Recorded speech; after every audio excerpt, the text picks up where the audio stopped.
Gracias, Tamara, por la bienvenida. Bueno, mi nombre es Cindy Beltrán, de Empresa en Movimiento. Yo voy a ir aceptando a todas las personas que se van conectando. Bienvenidas a todas las que se han unido. Hoy nos acompaña Tamara. Ella es doctora de la Universidad de Chile y nos va a responder todas las dudas acerca de la salud de la mujer en general, en todas las etapas de la vida. Así que, como dijo Natalia, siéntanse con toda la confianza de contestar todas las preguntas. De hacer todas las preguntas que quieran. La pueden hacer de dos maneras: a través del chat de Zoom. Acá abajo en la parte inferior de la pantalla dice chatear, y ahí pueden escribir todas las preguntas que quieran y se las voy a hacer llegar a Tamara, o bien pueden activar su micrófono y conversar directamente con Tamara. La actividad la estamos grabando para compartirla con las personas que no se alcanzaron a unir. Así que esa es la invitación, a que ojalá no sea un monólogo de Tamara y que no parezca que está hablando sola ya que están todas las cámaras apagadas, sino que sea como una instancia más entretenida, más interactiva de conversación. ¿Cómo estás, Tamara? Hola Cindy, muy bien, gracias. Muchas gracias por la invitación. Muchas gracias a ti por acompañarnos. Hoy día es un día frío, ya se acerca la hora de almuerzo, así que vamos a conversar de este tema entretenido. Vamos a terminar justo a la hora para que podamos ir a almorzar o tomarnos un tecito después. Tamara, yo voy a ir aceptando a las personas, así que tú puedes iniciar nomás el tema. Ya, buenos días. Yo soy Tamara, como dijeron. Yo soy médica de la Universidad de Chile. Recientemente terminé mi certificación de Exercise Medicine Latinoamérica y también soy miembro de una asociación que se llama Doctora Mamá. Esto para contarles un poco que a mí me interesa harto el tema de la medicina preventiva, el tema de la salud de las mujeres. Es algo que a mí me gusta mucho y por lo tanto me encanta hacer este tipo de actividades. Como ya dijeron Cindy y Natalia, ¿sí? Sí. Pueden hacerme todas las preguntas que quieran, pueden escribirlo en el chat o pueden conversar también abriendo su micrófono. Vamos a partir entonces con un poquito de materia, por así decirlo. Y lo primero que vamos a conversar es sobre la definición de salud, porque muchas veces uno piensa que está saludable solamente porque no está enfermo. Entonces uno no está resfriado, ni tiene diabetes, entonces uno dice yo soy saludable. Pero en realidad la OMS define la salud como un estado de completo bienestar. Esto incluye tanto el bienestar físico, el bienestar mental y el bienestar social. Entonces no es solamente la ausencia de afecciones o enfermedades, sino que también el sentirse pleno, completo en todas estas áreas, digamos. La salud de las mujeres es importante y es relevante hacer algo como por separado, no solamente la salud, sino que la salud de las mujeres, ya que la diferencia entre hombres y mujeres es diferente por temas biológicos. Tenemos diferentes factores de riesgo, tenemos diferentes enfermedades, tenemos diferentes prevalencias de distintas cosas, pero también es desigual, ya que hay otros factores que están ligados al género que también inciden en la salud. Esto incluye, por ejemplo, el tener que hacerse cargo de las labores de cuidado, ya sea de niños, de adultos mayores. Eso en general recae en las mujeres, el tener menores salarios, en general, en promedio, menor nivel de educación. Esto todo también afecta a las mujeres por sí mismas y por lo tanto es importante hacer esta como diferencia. Adicionalmente, la salud de la mujer por mucho tiempo se trató como solo la salud en el embarazo. Y esto deja fuera muchos tipos de mujeres, deja fuera para partir a las niñas, deja fuera a las mujeres no gestantes y deja también a las mujeres adultas mayores fuera del enfoque de salud de las mujeres que ha tenido el Ministerio de Salud por mucho tiempo. Así como para hacer una breve introducción, las mujeres en general viven más que los hombres, viven de 8 a 10 años más, de 6 a 8 años más, disculpa. Pero esto no necesariamente se ve como una mejor calidad de vida en esos años, solamente es más tiempo, pero a veces puede ser más enfermas, puede ser en peores condiciones. Y el cáncer es en general la primera causa de muerte en las mujeres. Por eso vamos a ver después que para la prevención de enfermedades lo más importante va a ser hacerse estos exámenes que hacen que el cáncer sea detectado de manera precoz. Pero después de los 50 años aumenta también la causa de cardiovascular, que esa es en general la más frecuente en los hombres, pero después de los 50 años también es muy prevalente en las mujeres. Entonces también hay que tenerlo en cuenta. Entonces, para hablar de salud, entonces, lo primero que vamos a hacer va a ser hablar de salud. No vamos a hablar de enfermedades para partir, vamos a hablar de cómo mantener la salud. Si es que ya estamos saludables, ¿cómo nos mantenemos saludables? Entonces, ¿qué me dirían ustedes si yo les digo que existe un tratamiento que ayuda a bajar de peso, es también antidepresivo y mejora tu salud mental. Te ayuda a sentirte más joven, te ayuda a dormir mejor, te ayuda a mejorar tu vida sexual y también reduce el riesgo de enfermedades como enfermedad del corazón, diabetes, obesidad, hipertensión, osteoporosis y hasta algunos cánceres. ¿Ustedes harían ese tratamiento, no? Si es que fuera, por ejemplo, un remedio, una pastilla que hay que tomarse todos los días a la misma hora, de mal sabor, con efectos adversos, ¿se la tomarían igual? Si es que fuera, por ejemplo, una inyección que duele, que molesta, ¿se la pondrían igual? Si es que hubiera que hospitalizarse, imagínense, una vez a la semana, una vez al mes, ¿lo harían igual? Yo creo que sí, porque tiene muchísimos beneficios, como les dije. Afortunadamente, esto tiene mucho menos riesgo, es más accesible, es más barato, no tienen que hospitalizarse, no tienen que tomarse algo de mal sabor, pero no por eso es más fácil, y esto es hacer actividad física. Hacer actividad física es muy importante y tiene muchos beneficios, algunos de los que ya les comenté, previene muchísimas enfermedades, ayuda a mejorar la salud mental, ayuda a dormir mejor, todas esas cosas. Y la OMS recomienda hacer entre 150 minutos y 300 minutos a la semana de actividad física aeróbica y ejercicios de fortalecimiento muscular 2 veces por semana. Yo sé que a muchas personas, sobre todo a las que en este momento no hacen actividad física, que en general es algo súper prevalente, la gente en general no hace actividad física, porque tienen poco tiempo, porque les cuesta mucho hacerse el tiempo de hacer esto. Cuando ustedes piensen eso y piensen como, pucha, Paola, creo que tienes el micrófono abierto. Lo puedes, eso, muchas gracias. Entonces mucha gente dice, no, yo no tengo tiempo, llego súper tarde, llego súper cansada, eso es algo típico. Y en verdad es cierto, o sea, mucha gente no tiene tiempo de hacer ejercicio porque las jornadas laborales son súper largas en Chile, etc. Pero cuando ustedes piensen eso, acuérdense de esto que les voy a decir ahora. Siempre algo es mejor que nada, y más es mejor que menos. Entonces, si yo llego al final del día y me quedan 15 minutos que puedo salir a caminar, salgo a caminar 15 minutos. Y si mañana puedo salir 5 minutos, salgo 5 minutos. Y si pasado mañana no puedo salir, bueno, no puedo salir nomás. Pero al día siguiente trato de salir 10 minutos. Y pucha, que no son los 30 minutos recomendados, no importa. Lo que sea que hagan, va a mejorar su salud. Y hay que apuntar a llegar a estos 150, 300 minutos a la semana, eso es cierto, eso es lo que está comprobado, comprobadísimo, que tiene todos los efectos positivos que yo les estoy diciendo, pero siempre lo mínimo que hagan va a tener algún efecto. Otra recomendación entonces para el estilo de vida saludable es la alimentación variada y equilibrada, tener buenos hábitos de sueño, la suspensión del tabaco, el consumo reducido de alcohol y tomar suficiente agua. Se dice en general 8 vasos o 2 litros de agua al día, eso ayuda harto también a mantener una buena salud. Y segundo, hablamos entonces primero de mantener la salud, y segundo, cómo prevenir las enfermedades. Entonces, para mantenernos saludables también es importante mantener nuestros controles y nuestros exámenes al día, y así también prevenir las enfermedades que son las que más mortalidad tienen en las mujeres. Y lo primero es el cáncer cervicuterino. Y esto es una gran causa de muerte en las mujeres, y para su detección temprana tenemos algunos exámenes, y el más difundido, digamos, es el PAP, y es el que está también en el GES. El PAP no es una biopsia, no es que se saca un pedazo de cuello de útero y se analiza, sino que es un examen citológico. Esto quiere decir que como que se raspa un poquito, porque las células anómalas del cuello del útero se van como descamando hacia afuera. Entonces se saca como una muestra, como un raspadito, y eso se revisa si es que están todas las células normales. Eso es el PAP. Y el PAP deberían hacérselo todas las mujeres entre los 25 y los 64 años, y esto se hace cada 3 años.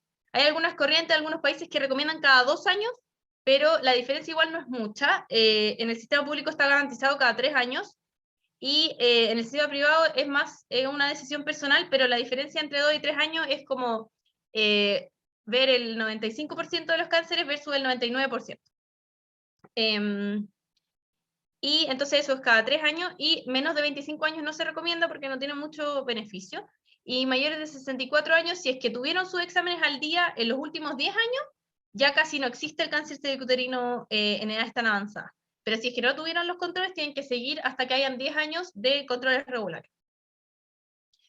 ¿Dónde hay que acercarse para hacérselo? En el sistema público se hace en el CESFAM, en el control con la matrona, y en el sistema privado, en los controles periódicos con él o la ginecóloga. ¿Existen otras alternativas del tamizaje? Sí, existe la genotipificación del VPH, que es una técnica de tamizaje que está bastante difundida en el mundo. Es harto más sensible, eso quiere decir que como que incluye a muchas más personas que tengan el virus posiblemente oncogénico, que es el que posiblemente puede dar cáncer. El PAP en realidad tiene hartos falsos negativos, pero también es más específico porque detecta células anómalas. Esto solo detecta la infección. Y la genotipificación de VPH se hace cada 5 años, se recomienda desde los 30 porque antes hay mucha infección asintomática, digamos. Y con esto está en algunos lugares en el sistema privado, en algunos lugares en el sistema público, y probablemente prontamente se va a incluir ya en la guía de prevención del cáncer cervicuterino, pero actualmente lo más difundido es el PAP. Pero como les dije, la genotipificación de VPH también es súper buena.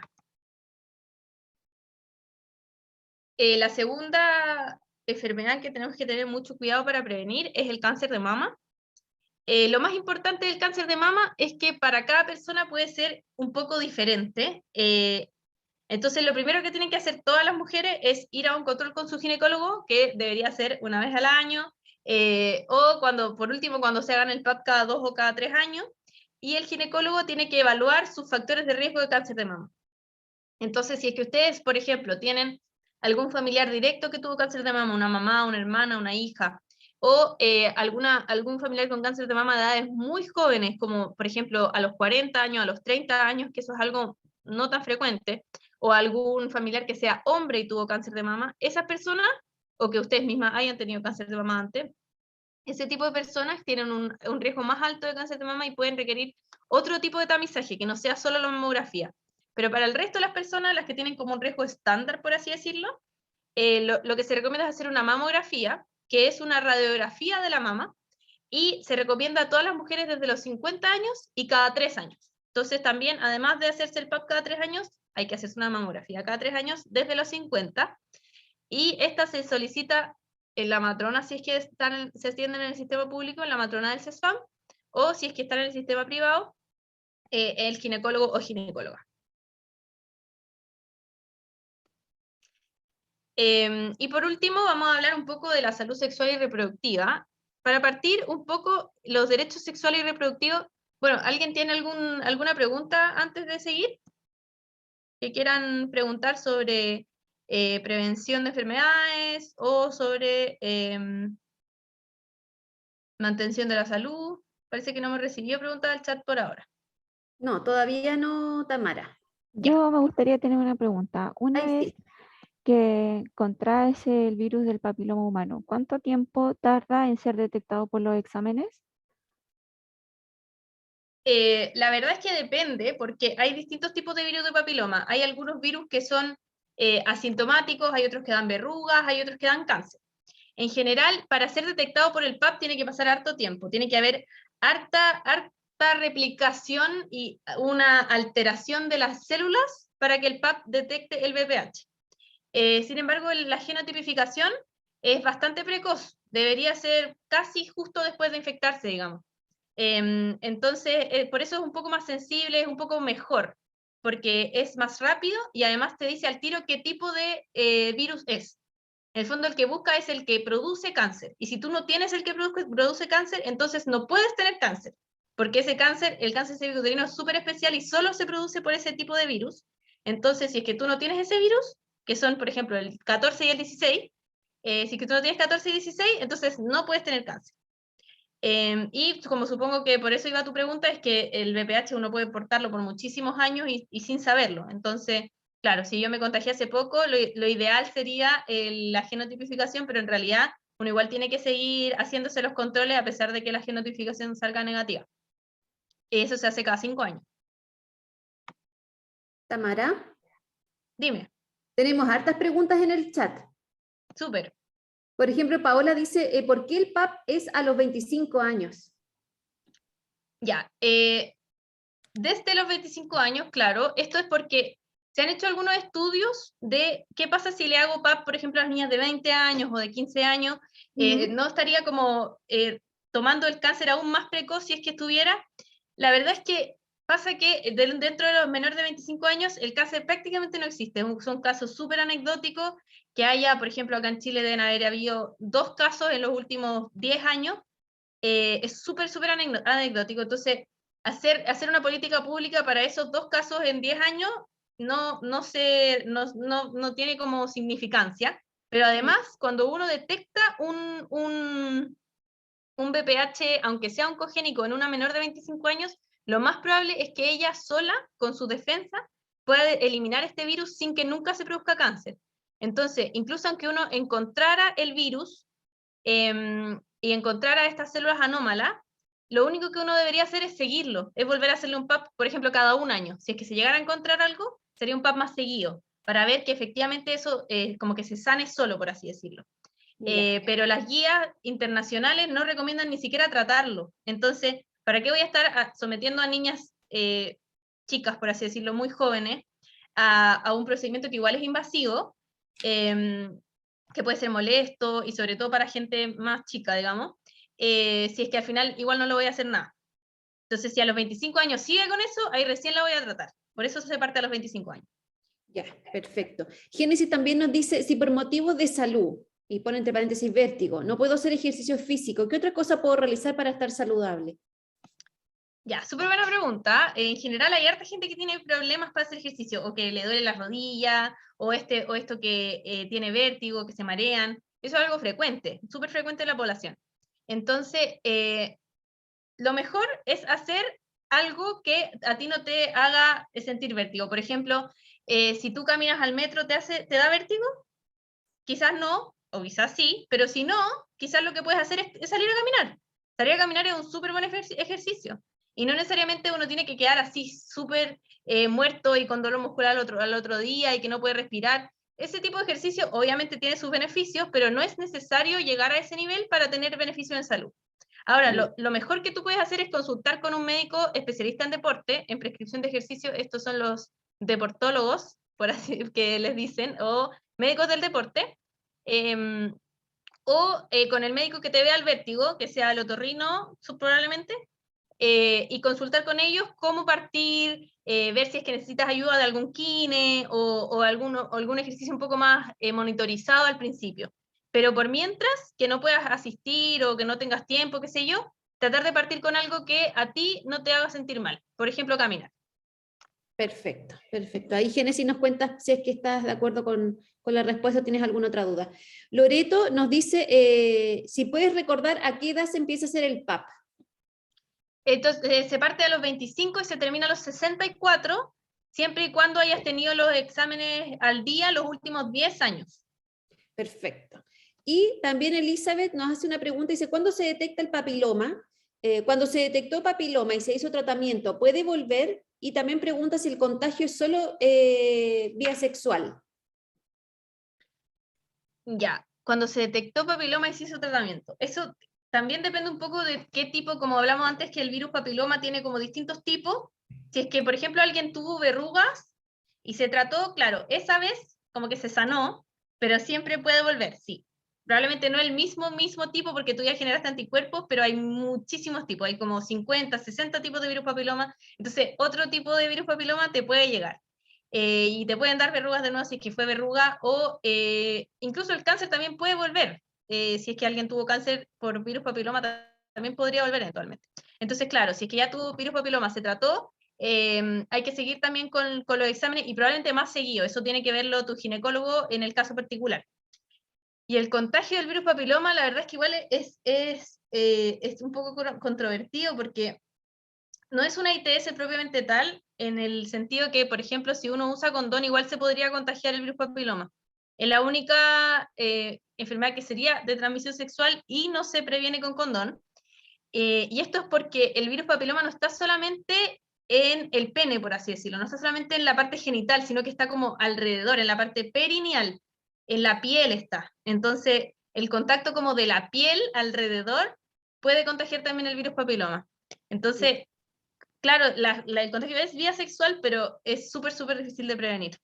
Lo mejor en realidad es vacunarse contra el virus papiloma. Perfecto. Ya, no tenemos más preguntas por ahora, así que podemos continuar.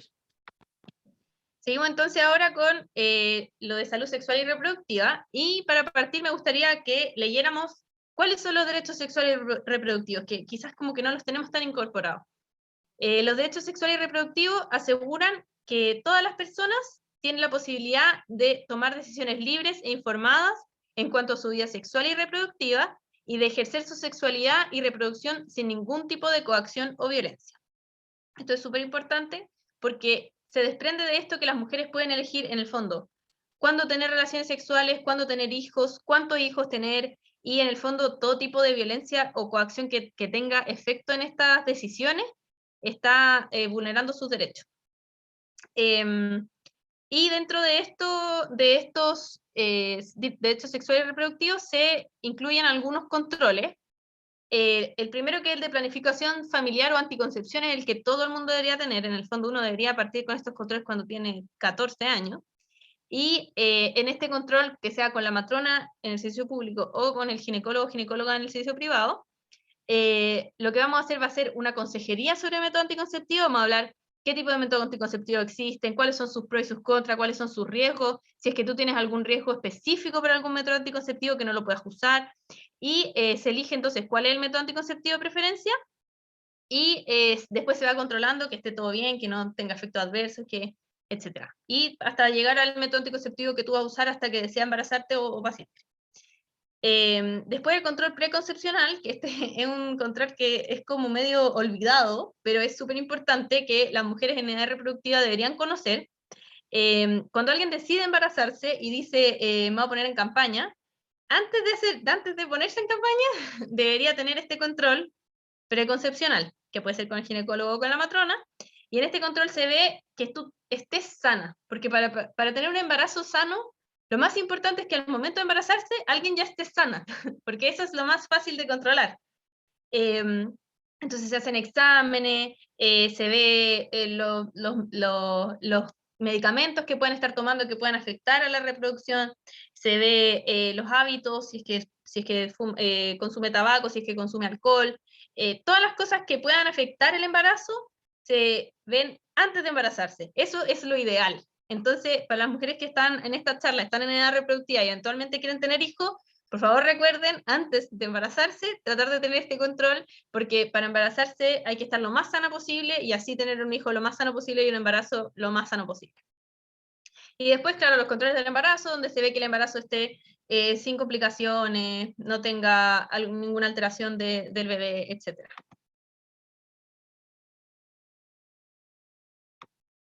Y esto es como lo más nuevo de la salud sexual y reproductiva, es que últimamente en realidad han aumentado muchísimo los problemas de fertilidad, ya sea porque las mujeres estamos posponiendo mucho la maternidad, porque se ha ingresado al mercado laboral en mayor proporción, etcétera, o por decisiones personales, pero también por otras causas.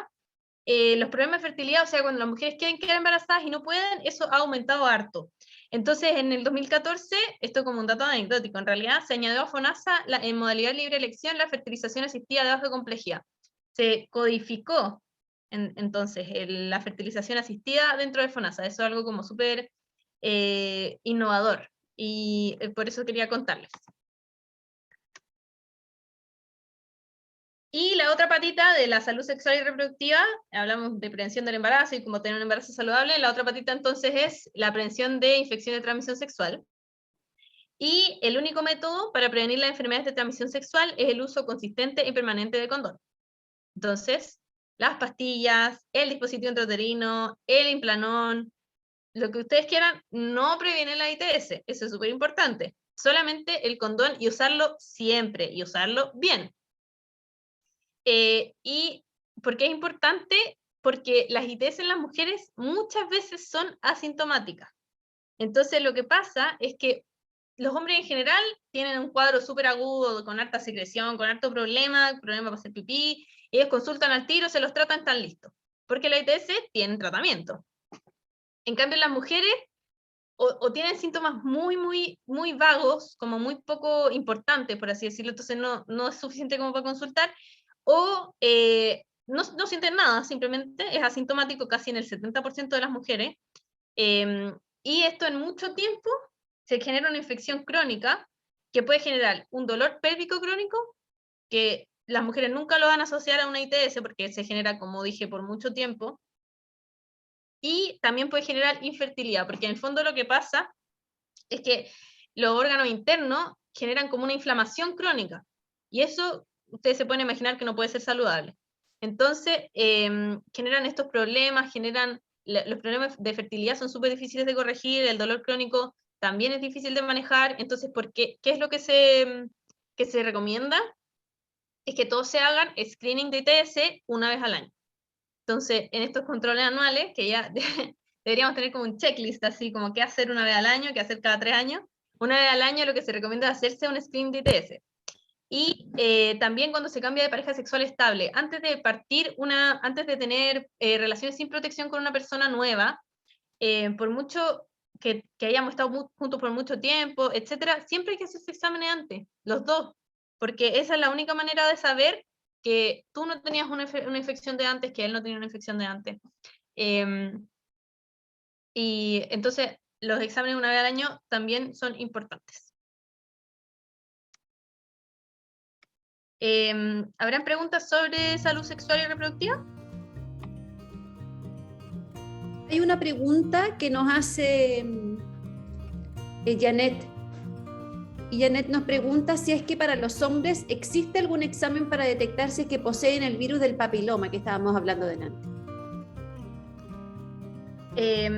Sí, existe una especie de PAP que se hace anal, porque en los hombres el virus del papiloma también causa cáncer, pero eso en general no se hace, porque al hombre en general no le afecta, esto le pasa a las personas inmunodeprimidas, a las personas con VIH o que usan corticoides de forma crónica, entonces a ese tipo de personas se le puede pedir este examen, pero en realidad en las personas como saludables, por así decirlo, tiene súper bajo rendimiento y no se hace en casi ningún lado. Entonces, en realidad no vale la pena buscarlo, porque tiene súper bajo rendimiento. El PAP en las mujeres ya tiene bajo rendimiento, tiene como un 60% de rendimiento. Y eso se puede llegar hasta la mucosa, se raspa la mucosa, y eso se ve al microscopio, o sea, es un examen bueno, digamos, entre comillas. Y aún así tiene 60% de rendimiento, que eso es malo para un examen de tamizaje. Entonces, tomando en cuenta que los hombres sería mucho peor, no vale la pena. Perfecto. Y Paola nos pregunta, ¿cuál es el nombre de ese examen? Del examen del papiloma al hombre, la verdad no lo sé, no me sé el nombre. Ya. Es súper poco difundido. Y Janet, Janet hace un comentario y dice, ¿por qué siempre se les obliga a las mujeres cuando ellos son los que transmiten dicha enfermedad? Sí, un comentario. Claro, nosotras en el fondo nos llevamos la peor parte, que es la del cáncer cervicuterino, pero tanto los hombres como las mujeres pueden transmitir el VPH, ¿eh? Solamente que las mujeres ven en el fondo las peores consecuencias, por así decirlo. Ya, perfecto. No tenemos más preguntas por ahora.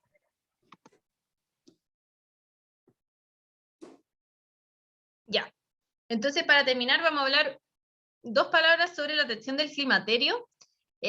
Hacer un poquito la diferencia entre climaterio y menopausia, porque el climaterio es como lo previo a la menopausia. En el fondo se habla que el climaterio son los 10 años antes de la menopausia, pero uno nunca sabe cuándo le va a llegar la menopausia, entonces no puede saber tampoco cuándo faltan 10 años. Entonces es importante saber algunos síntomas y que las mujeres de alrededor 40 o un poquito más, 40, 45 años, empiecen a estar atentos a estos síntomas y saber que esto podría ser del climaterio. Y ¿cómo se llama? Perdón, que me concentré leyendo las preguntas. Podría ser del climaterio y podría tener un tratamiento específico, por así decirlo. Entonces, vamos a hablar de algunos síntomas que podrían ser de esto. Entonces, en sus controles con el ginecólogo, ustedes comentan, yo tengo esto, ¿podría ser del climaterio? Lo más frecuente, lo más difundido, lo más que la gente se da cuenta son los bochornos. Los bochornos son este calor súbito, con sudor que viene de la nada y dura un par de minutos y se pasa. Esos son bochornos, eso podría ser del climaterio. Las molestias al corazón, que puede ser que se siente palpitar muy fuerte el corazón o que siente que le aprieta el pecho, también podría ser. Las molestias musculares, los dolores de los músculos, los dolores articulares, los dolores de los huesos, eso es súper frecuente. El ánimo depresivo, que en el fondo es esto, como ánimo súper bajo, la habilidad emocional, que es como querer llorar todo el tiempo, no tener ganas de hacer nada, no tener ganas de vivir, ese tipo de cosas. La irritabilidad, estar como muy chispita, así como que todo me enoja, todo exploto, todo me da rabia, estar muy tensa. La ansiedad, que es sentirse como angustiado, temeroso todo el tiempo, con un poco, puede tener incluso ataques de pánico. El cansancio físico y mental, sentirse muy cansada en general, tener peor memoria, estar más desconcentrado, esas cosas también podrían ser climaterio. Y los problemas de sueño, tener insomnio, no poder quedarse dormido, dormir muy poco, los problemas sexuales, tener menos ganas de tener relaciones sexuales, tener menos satisfacción al tener relaciones sexuales. Los problemas al orinar, que lo típico es que se le escapa un poquito el pipí, o que tiene que ir corriendo al baño, o que le duele hacer pipí. Y la sequedad vaginal, que se siente como una molestia en el fondo. Todo esto podría ser en el contexto del climaterio. Y para ver que, o sea, en letra no se ve nada, pero para ver qué tan intensos son los síntomas, porque en el fondo un poquito, no sé, de insomnio, un poquito de dolor muscular quizás no le molesta, pero para ver qué tan intenso es, si es que afecta su calidad de vida, y si es que tiene algún tratamiento específico, ya sean las hormonas, que mucha gente les tiene harto miedo a las hormonas, pero en realidad tienen muchísimos beneficios también, o algún lubricante, o algún antidepresivo incluso. Para saber si es que eso se necesita, hay que tener los controles frecuentes, digamos. Comentarlo con el ginecólogo, ver si es que esto podría ser del climaterio y ver si es que tiene algún tratamiento específico.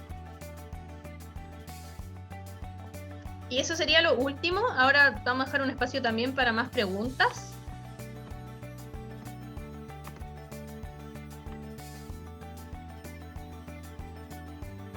Chicas, esta es la oportunidad propicia, que ya nos queda harto ratito para hacer todas las preguntas que quedaron pendientes o que les hayan surgido a medida que la doctora Tamara haya explicado a mayor profundidad los temas.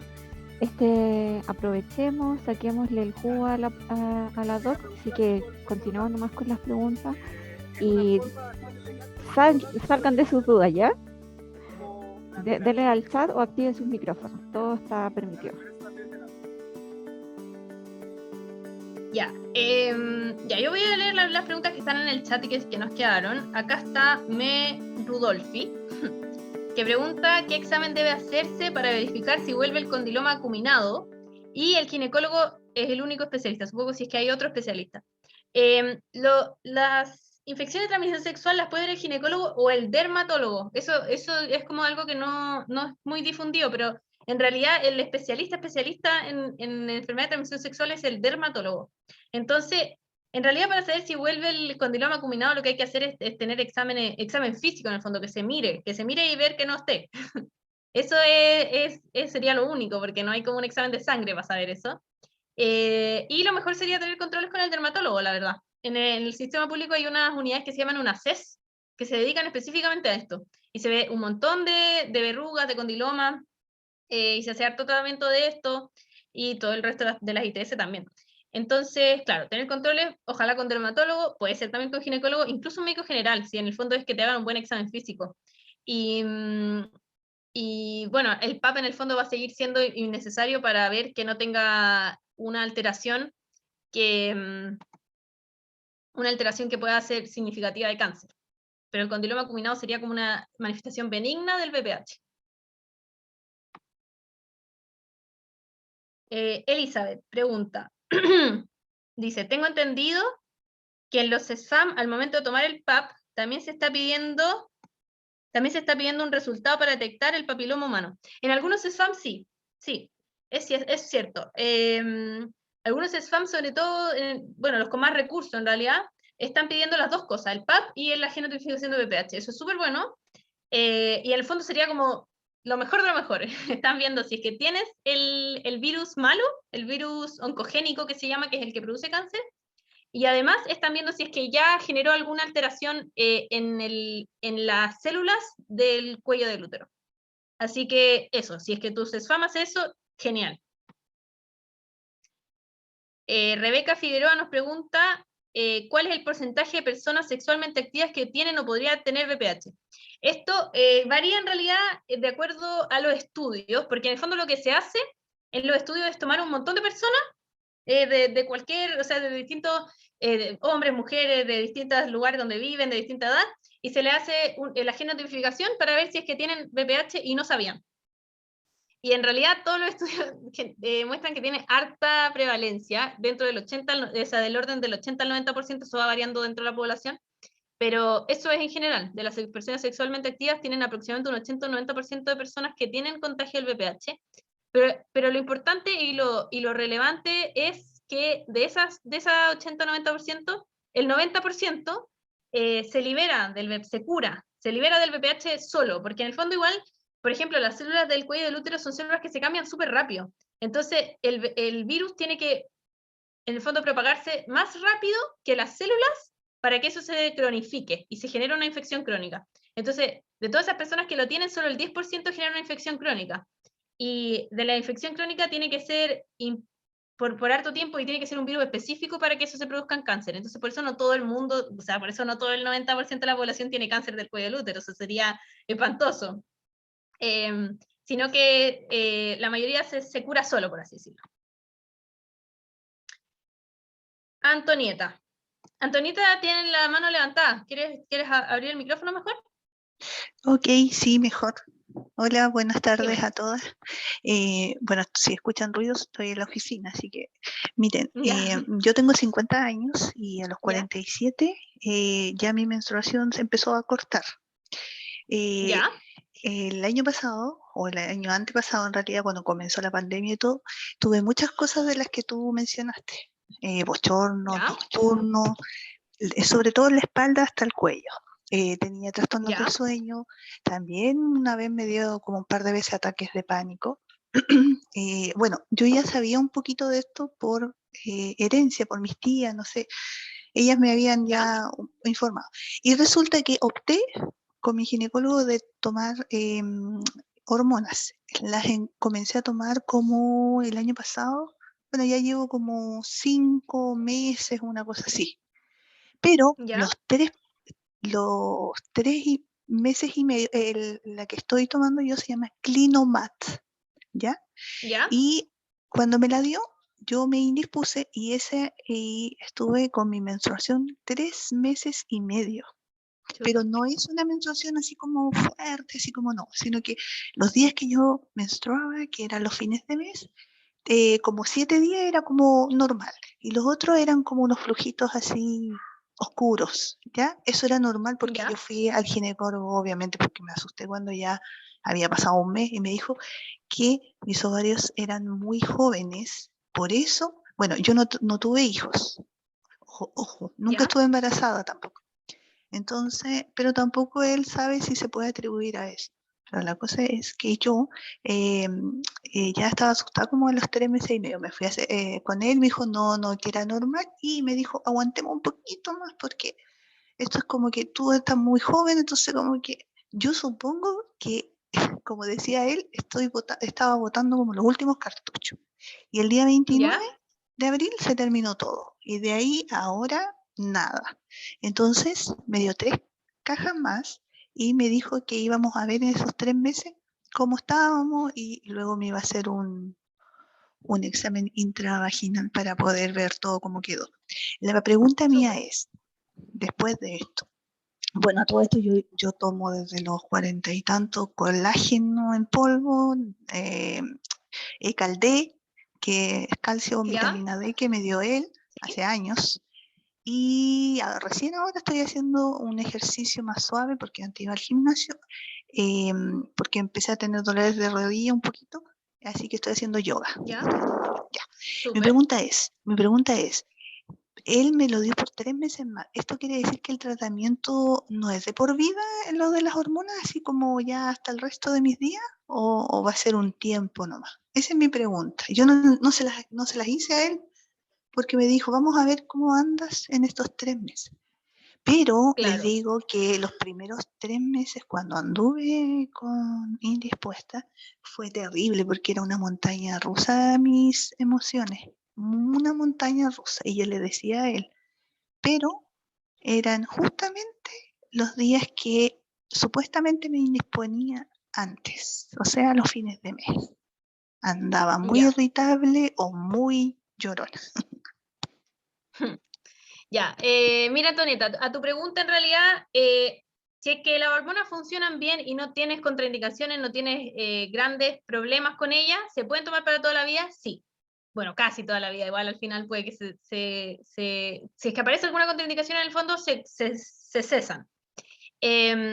Pero claro, hay que ver, hay que tener estos controles, hay que ver cada 3 meses si es que efectivamente estás bien o sigues con estos problemas de que tú dices de humor, si es que esto te afecta mucho, en realidad no vale la pena seguir con eso. Y hay que ver otro tipo de tratamientos más locales, también pueden ser antidepresivos, que tienen efecto también en el climaterio, que quizás tengan el mismo efecto o un efecto similar y no causen tanto efecto adverso. Entonces, ojalá que te sirvan las hormonas, que tienen hartos beneficios, pero claro, al principio sobre todo pueden tener un poquito de efectos adversos del ánimo, pueden tener este sangrado residual, sobre todo si uno empieza joven, pero claro, después debería pasarse y uno seguir con las hormonas por harto tiempo, digamos.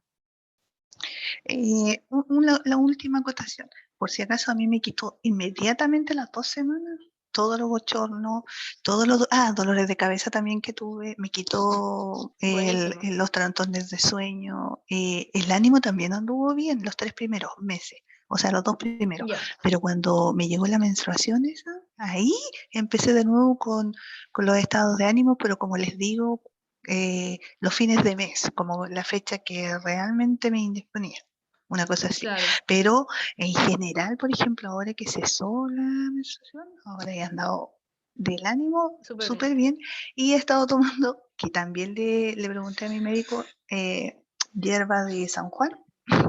Esa estoy tomando agüitas en la noche Ya. y me ha hecho súper bien. Gracias. Qué bueno. Esa es la idea de las hormonas, claro, que te hagan sentir mejor, no peor. Ya, vamos a seguir entonces. Génesis pregunta, ¿qué ejercicio se puede hacer ya que mi madre tiene 46 y ya está con la menopausia y tiene desgaste en la articulación? Similar a lo que hablamos más arriba de la persona que tenía vértigo, partir siempre con lo que no le moleste.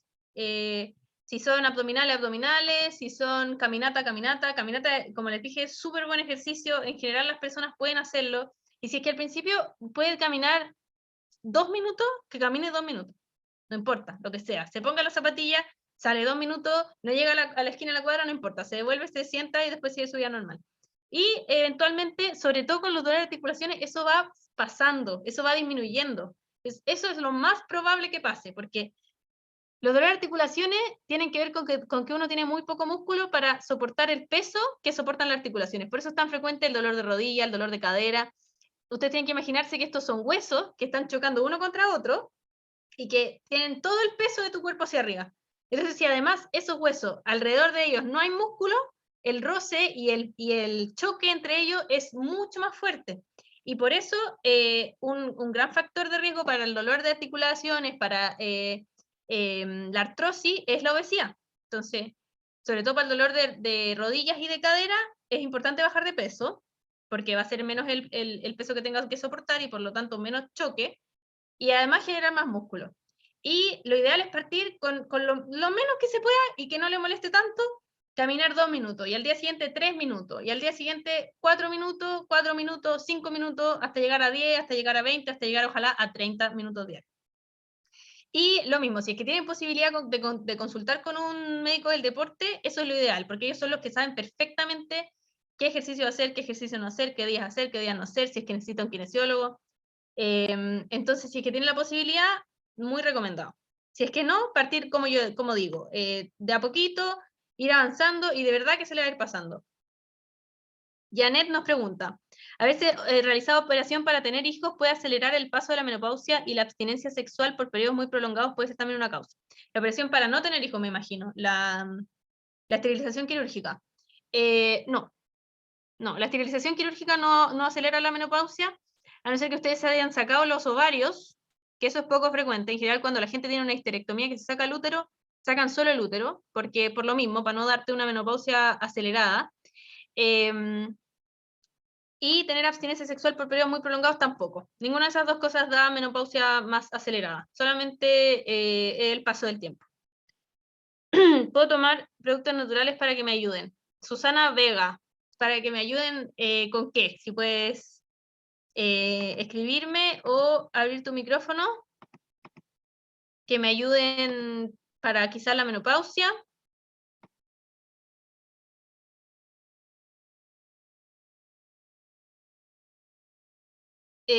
Bueno, para la menopausia, en realidad, tomar vitamina D, eso sería lo mejor para prevenir la osteoporosis. Y para los síntomas de la menopausia, mira, si hay algo que tú tomas que sea natural y te ayuda, tómatelo. Si te ayuda el agua de menta o el agua de boldo o de repente el agua de orégano, eso ayuda, por ejemplo, con los dolores de articulares, pero había que ver como específicamente qué síntomas tenés tú, ¿cachai? Para los bochornos, yo no conozco nada natural. Si es que alguien toma algo que le sirve, bienvenido sea.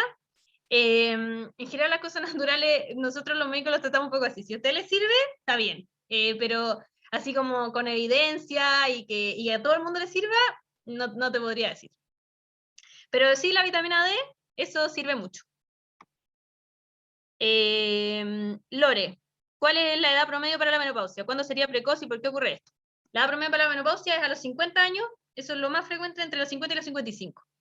¿Y cuándo sería precoz? Cuando ocurre antes de los 40. Cuando ocurre antes de los 40, eso es menopausia precoz. Y hay muchas causas, la verdad. Ya sea que se operaron y se sacaron los ovarios, eso da menopausia precoz sí o sí, porque los ovarios son los que dan las hormonas, y cuando nos faltan las hormonas, nos da la menopausia. Hay causas autoinmunes, que se atacan el ovario, hay hartas causas. En realidad, si alguien tiene una menopausia precoz, tiene que consultar sí o sí, eso tiene que verlo o un endocrinólogo o un ginecólogo, y hay que estudiarlo súper bien, hay que hacer hartos exámenes, porque eso no es normal.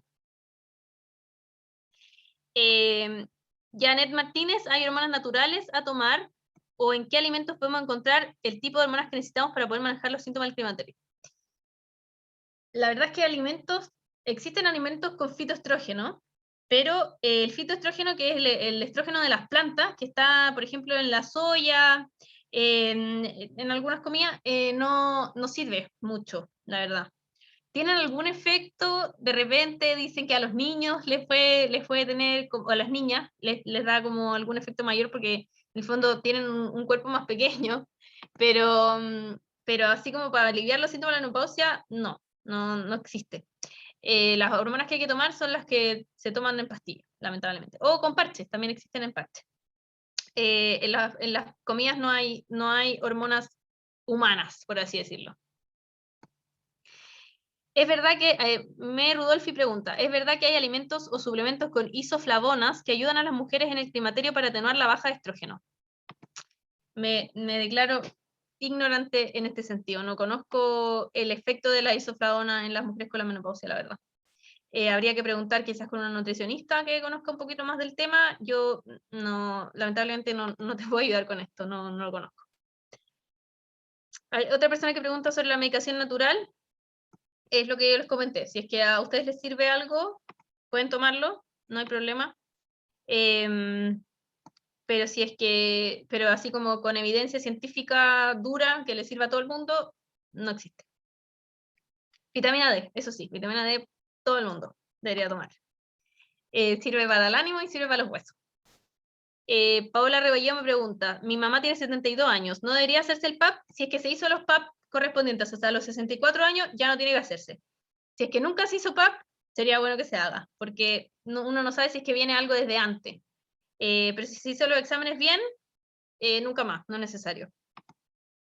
Elizabeth, cuando estamos en el proceso de climaterio o menopausia, tengo entendido que dejamos de producir algunas cosas como el colágeno y otros por el estilo. Pero, ¿qué es lo sanamente recomendable para consumir lo que no se produce? Más que no se produce, se va gastando, y más que por la menopausia es por la edad. Y entonces en el fondo esto pasaría con o sin menopausia.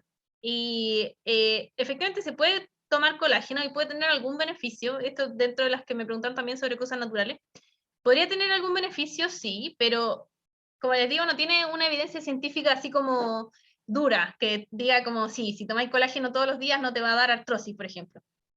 Eso no existe, pero sí hay algunos estudios que demuestran un poquito de mejora, por ejemplo, los dolores articulares.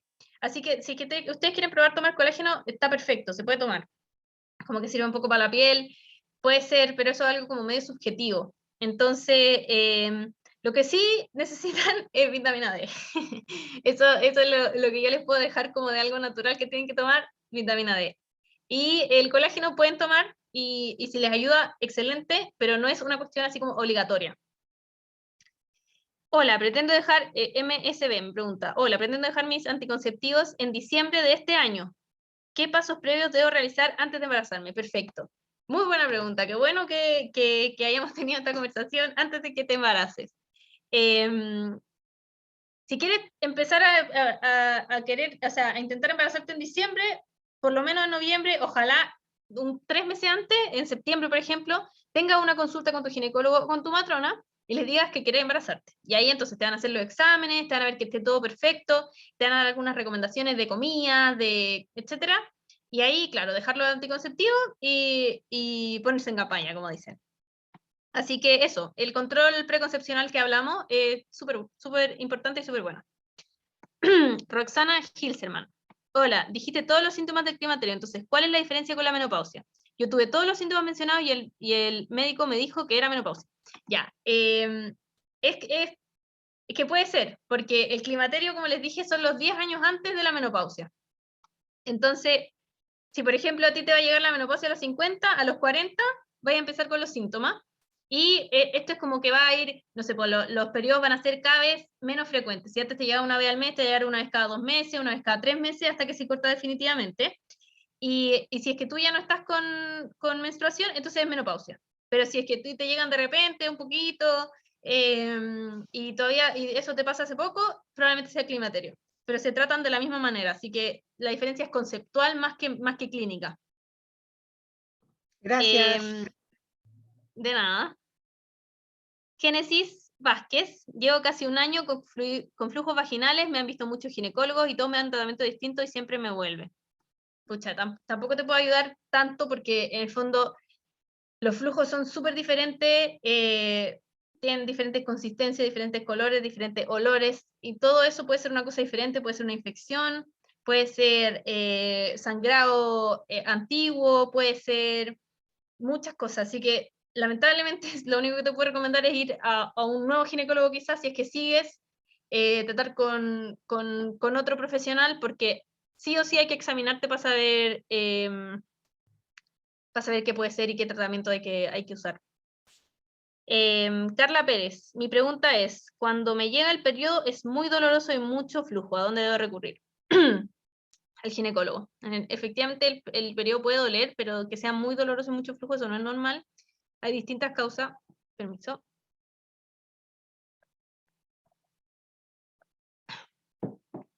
Hay distintas causas de dismenorrea, que se llama el dolor excesivo con la menstruación, y eso tiene que evaluarlo el ginecólogo.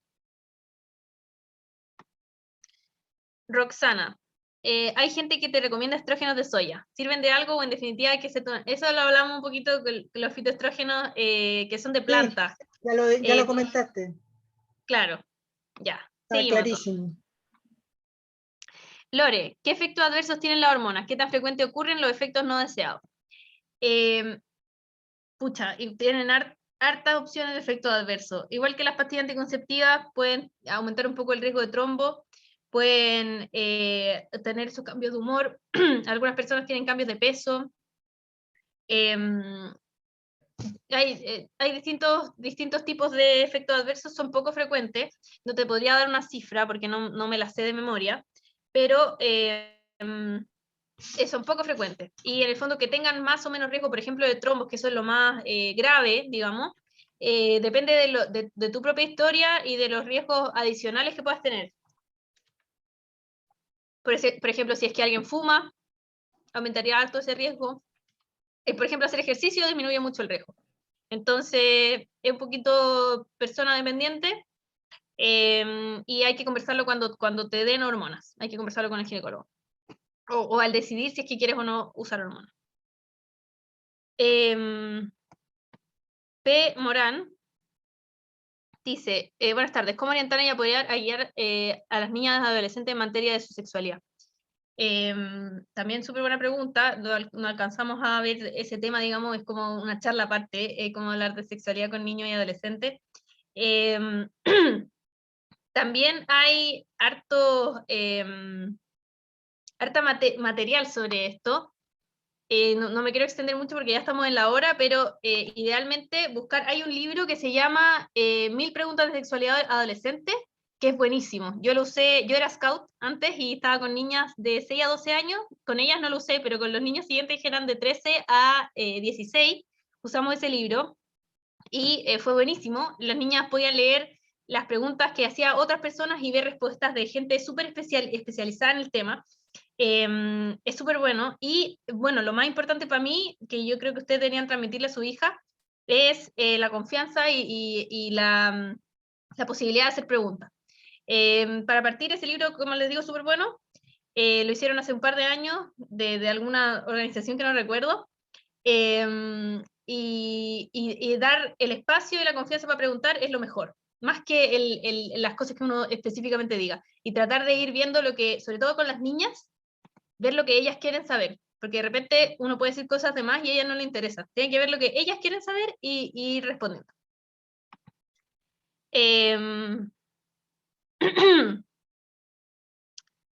¿Con la hormona hay más riesgo de cáncer de mama? No. Si tú no tienes riesgo de cáncer de mama de antes, no tienes más riesgo por tomar hormonas. Si es que tú ya tuviste cáncer de mama, no puedes tomar hormonas. Está completamente contraindicado, eso te puede dar cáncer de mama, sí, si es que ya tuviste. O si tienes un riesgo muy alto, puede verse los riesgos y beneficios, digamos. Pero en las personas normales no aumenta el riesgo de cáncer de mama. ¿Hay forma de prevenir o atenuar la incontinencia urinaria en el climaterio? Sí, los ejercicios que se llaman los ejercicios de Kegel, que pueden buscar en internet cómo se hacen, que en el fondo es como los ejercicios del piso pélvico. Lo ideal es que ustedes le pidan a la matrona o al ginecólogo que les enseñe a hacer los ejercicios, porque no es tan fácil de cachar, y si es que uno lo hace mal, no sirve de nada. Entonces, idealmente, a la matrona, sobre todo las matronas son secas en esto, ustedes le piden que le enseñen los ejercicios de Kegel. Eso cualquier persona, esto como dice la Mary Rudolphi, para prevenir sirve. Entonces cualquier persona cuando vayan a la matrona o cuando vayan al ginecólogo pueden decirle, me puede enseñar los ejercicios de Kegel. Y esto sirve para mejorar el piso pélvico, que en el fondo soporta la uretra y la vejiga, y cuando uno tiene un buen piso pélvico tiene mucho menos riesgo de incontinencia urinaria. Así que eso, para atenuar o para prevenir, sirven los ejercicios de Kegel.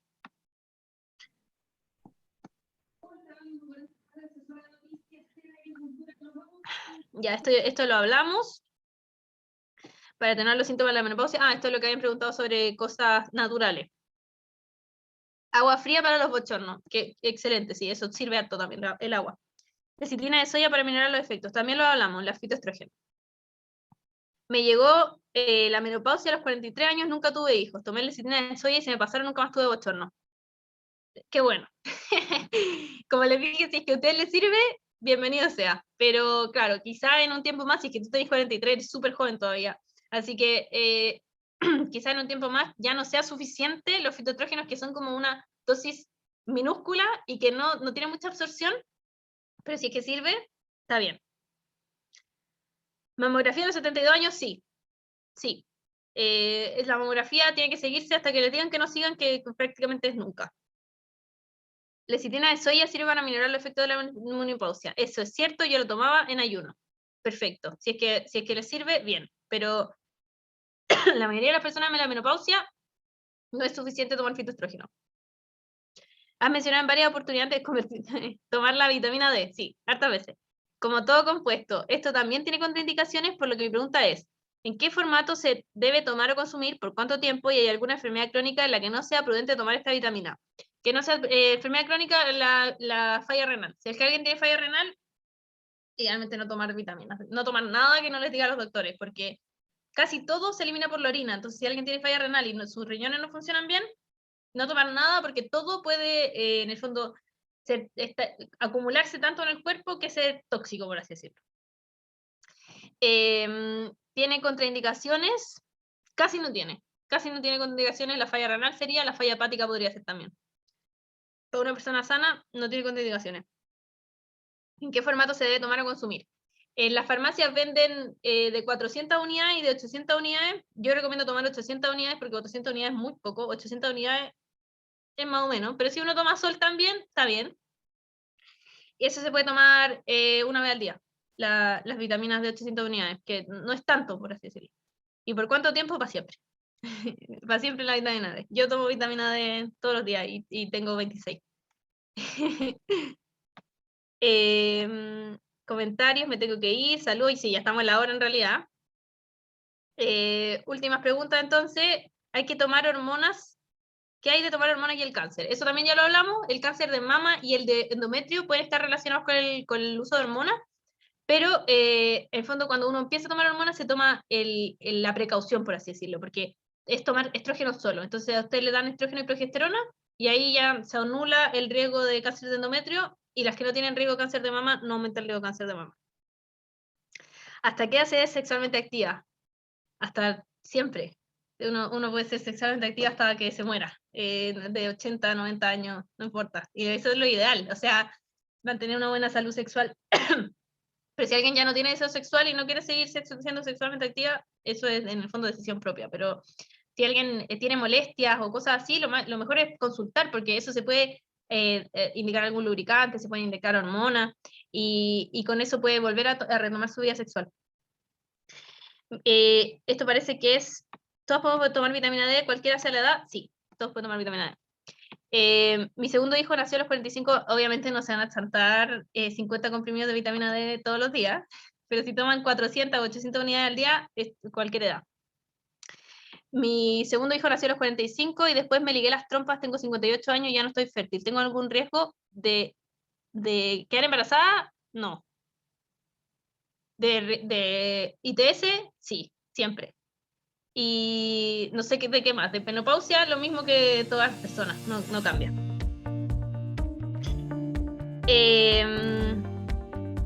Vitamina D inyectable, no la conozco. Tendría que ver la recomendación del fabricante. Eso depende de la farmacia y de dónde se creó. Ya, me puse al día con las preguntas. ¿Estamos listos para eso, Natalia? Sí, estamos súper al día. Ya pasaron todas las preguntas. Doctora Tamara, quería darle las gracias por la cercanía, por la buena conversación y porque nos pudo dar este conversatorio donde se han solucionado varias dudas. Darle también muchas gracias a la gente que asistió, a las que hizo preguntas y las que hizo de este conversatorio algo muy beneficioso para todas y cada uno de los que participamos en este conversatorio. Los quería invitar a comentar en las redes sociales qué les pareció el conversatorio y otro tema que les gustaría tocar más adelante para tomar este tipo de situaciones más constantes y podamos acercar la salud a todos los chilenos. ¿Les parece? Así que dejo a Cintia y a la doctora Tamara que se despidan de la gente. Muchas gracias a todos por asistir. Sí, bueno, muchas gracias a todos por asistir, fue muy entretenido, hubieron muchas preguntas, fue muy dinámico, me encantó la participación, así que muchas gracias a todas. De parte de Empresa en Movimiento, entonces, les damos muchas gracias. Cindy se despide a través de mí. Así que eso, estaríamos feliz de ver sus comentarios en redes sociales y ver el feedback que tengan y qué otras cosas les gustaría saber. Sí, coméntenos. Así que en las redes sociales de Vía Cámara también, ¿qué otro tema les gustaría tocar? Si quieren seguir con salud de la mujer en un tema muy específico, o por ejemplo salud en adolescentes, como están comentando en el chat, o salud en los hombres, todo lo que sea salud lo podemos abarcar. Así que muchas gracias. Súper. Que les vaya muy bien a todas. Que estén muy bien. Chao, que estén bien.